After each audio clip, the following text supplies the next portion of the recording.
Now, the descent of our town centres into lawlessness is nothing new, but in Nottingham, it seems criminals are becoming even more brazen. In this footage here, a number of young men, all with their hoods up, and 3 of them carrying machetes in broad daylight, can be seen wielding their weapons before a passerby appears to calm the situation, and some of the gang run down the steps next to an art gallery, a street I know well. And it seems it's not just a one-off. However, as Natalie Fay found out when she wrote an article about how unsafe Nottingham city centre has become, what happened next is that readers wrote in to say it's not just in the city, and whilst the perpetrators are treated like victims and the victims not protected, it will never end.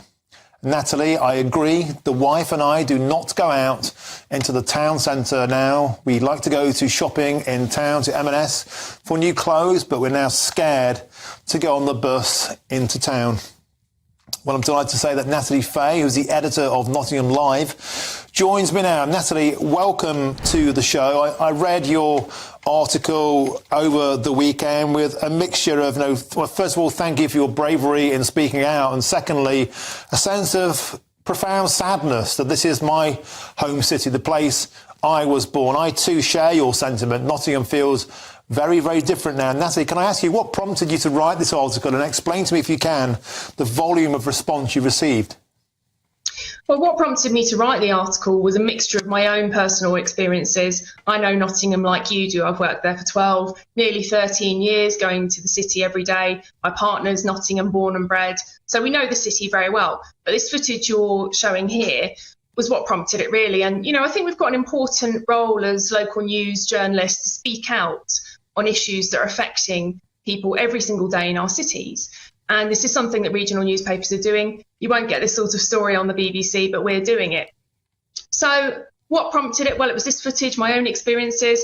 But I think it's just a feeling of general decline in Nottingham city centre. And there's a number of reasons for that. They used to call Nottingham the Queen of the Midlands, as you know. It was a thriving shopping place, loads of independent shops, restaurants, people were out and about at all times of the day and night. But this incident we're watching here happened in broad daylight, lunchtime on a Wednesday. It's a busy area. It's in near the Lace Market. So it's a nice part of the city, supposedly. But I just find when I'm walking around, there are people like this who are they're all dressed in black. They've got face coverings on. They've got the hoods up. You can't see who they are.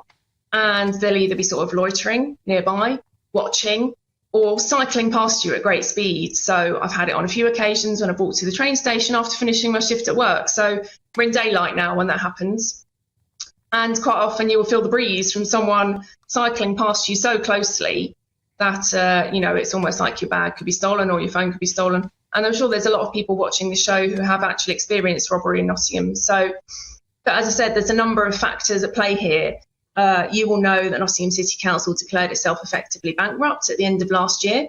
So they've got no money to sort anything out. So we've got a lot of decline in the city centre, and that's producing this kind of downward spiral whereby people don't want to invest, they don't want to come in, new businesses don't want to open up.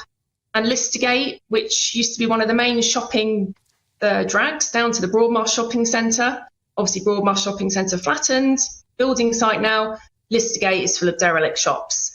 And you've got this kind of funnel going through to the train station where a lot of this stuff is happening, I find. But there are some other factors too. Yeah, and these are streets. I grew up on the streets and areas I know very, very well. Natalie, tell us about what happened next, because you wrote this piece from the heart, you put it out there, and I've read some of the email response you got. They're incredibly emotional, I find. It's almost like people are grieving. They're grieving for a city that they feel is being lost. Tell us about some of the kind of things people were saying. Well, I think people don't get a chance to express their voices very often, and we try to do that all the time, Nottinghamshire Live and the Nottingham Post. So I quite often send out an editor's newsletter with something I'm writing about, and the responses vary, as they would do. But the responses I got to this were staggering, and my inbox was beeping off quite a lot. And you'll know as a journalist, people are always shouting on Facebook and Twitter, but for people to actually take the effort to write an email to you, and these are well-written emails, it's the next step, so people must feel really strongly about this. And I was staggered by the response. And I'm used to getting some flack for some of the things I write, but people were really in agreement with me. And I actually felt very sad reading this, especially that one where the man, we've blocked out the names, but the man said we don't go to Marks and Spencer's anymore. And I just thought, that's so sad. And you find this when you go out in the city, it just feels kind of lawless. People aren't out like they used to be. Maybe it's cost of living, I don't know. But these gangs of people are allowed to sort of roam, and it just feels like there isn't anything to stop them. There's not enough of a volume of other kind of people to block them out, if you see what I mean. Yeah, Natalie, there was one email that really kind of got me choked from a gentleman who said he was born in Chilwell in 1943. I'd be classed, like, I guess, as an old dinosaur, you might say now. As a teenager being disabled, I knew I could walk from one end of Nottingham to the other at night without fear. I used to work as a taxi driver, but now I'd never go out into town at night. You know, Natalie, this is upsetting to hear. And it's not just Nottingham where this is happening, is it? It seems to be a general decline, but the vast majority of people are watching this and they feel they have an investment in their city and they want something to change. And you're a journalist who's given them a voice, so well done. Yeah, I mean, it's like a breakdown of society, a breakdown of community, isn't it? I mean, it's so sad that a veteran, you know, someone who's given their service to our country feels like they can't go out and enjoy themselves in their own city. I mean, I'm in my mid-40s. I'm not disabled. I went out in Nottingham on Saturday night and I had my 2 children with me and they said they felt scared. So it happened again on Saturday.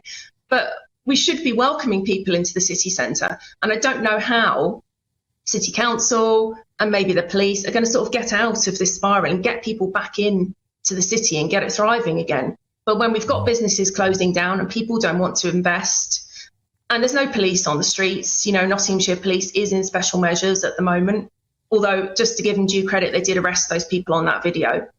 So it's just a kind of breakdown of everything all at the same time, I think.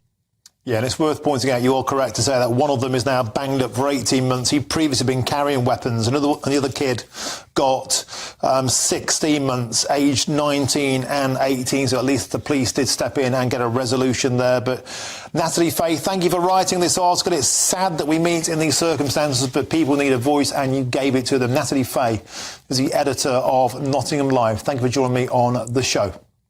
Thank you. Find that very emotional.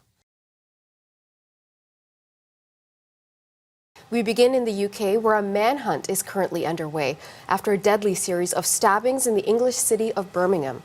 The violence unfolded overnight and in a busy nightlife area of that city. Laura McQuillan is tracking that story for us. So, Laura, at this stage, what do we know? Natasha, we know 8 people were stabbed, a man dying, and 7 others were injured in that, 2 of them seriously, and police having to go through 4 separate crime scenes as this unfolded overnight in the early hours of this morning. Now, in terms of that manhunt you mentioned, police are hunting for one man.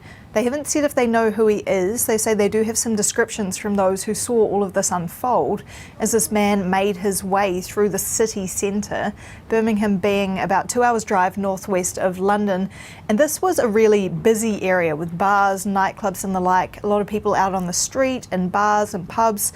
And they say that the man first stabbed someone about 12:30 a.m, then continued his way south in apparently random attacks. In terms of a motive, police haven't elaborated on that, though they did give some details on their investigation a little earlier, and here's what they said. We have launched a murder inquiry. Clearly we're still in the early stages of that inquiry, but what I can say is that we are treating all 4 of those incidents as a linked series. We are searching for one suspect, and inquiries to identify and then trace that suspect are ongoing.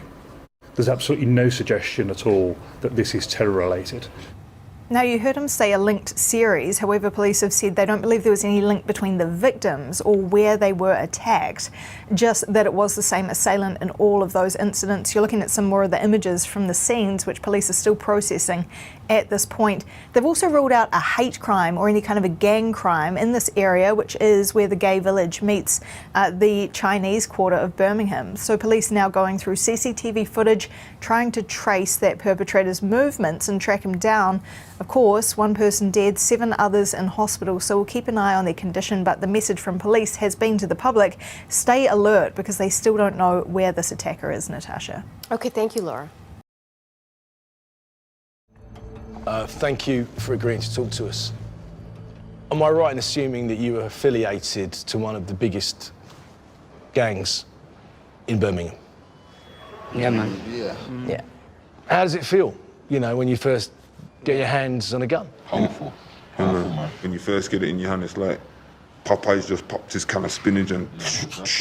I ran up to the hill the first time I got one, just to feel the power and the extension of it. And I thought, Feel that kick, man. that's like thunder dice. Boom. So it's empowering, right? Yeah, it's empowering, man. And it creates fear around you. In an area where you could be fearful, it actually diminishes the fear that you feel. Once you got that in your hand, you just want to have it on you every day. I want to have it on you every day. Don't want to leave it. But if you get caught with it, you could do serious stuff. You can, man. And they're pretty as well, They make them like precisely, engineering on them fuckers there. So, if I wanted a handgun now, could you go and get me one? Yeah. 15 minutes. One phone call. One phone call. Can I hire it or do I own it? Yeah, you can hire it. How old were you then when you first saw a gun, an illegal gun? Handled one? Handled probably 15. Really? Yeah, but 13, I would say 15's old because there's kids now that are getting them and they're holding guns and they're 12, 13. Still in secondary school and that. And prepared to use them? Yeah, of course. Like, they're the most impressionable ones right now. It's easy to turn a little child into a killer. It's the only asset these kids really know about, except for drugs. Like, what other assets do they teach them in school? Don't teach them about mortgages. Kids know about instant cash and them guns, get it. And what's your view? What is your view on the police? They're the biggest gang. We've been getting harassed by police when we was innocent. I was locked up as a child for nothing. It's not like they're squeaky clean. They try to pretend they are, and that's what makes us more know that they're fake as fuck. They bring more police with guns on the street. It's gonna turn like America. It's just gonna up the ante. Like, going to kill someone can be made a game. When we was younger, it was a game to us. We used to laugh about it, like that. What did your mums think? Come on now, they cry tears, they get stressed out, they get high blood pressure because of this lifestyle that we've been, they're scared that they moved, they're like regretful that they moved into these areas then. Sometimes my mum is oblivious to it, but obviously she knows what's going on, you get me? Does she know that you have access to firearms? Yeah, she'd been in my room before, found firearm. How did she react to that? She was shocked, she tried to throw it, tried to get rid of it, but I caught her before she did. How do you stop it? Do you stop it, or is it just going to get worse? I think it's going to get worse, It's the way of the world now. The world don't give two fucks, so now these kids don't give two fucks neither.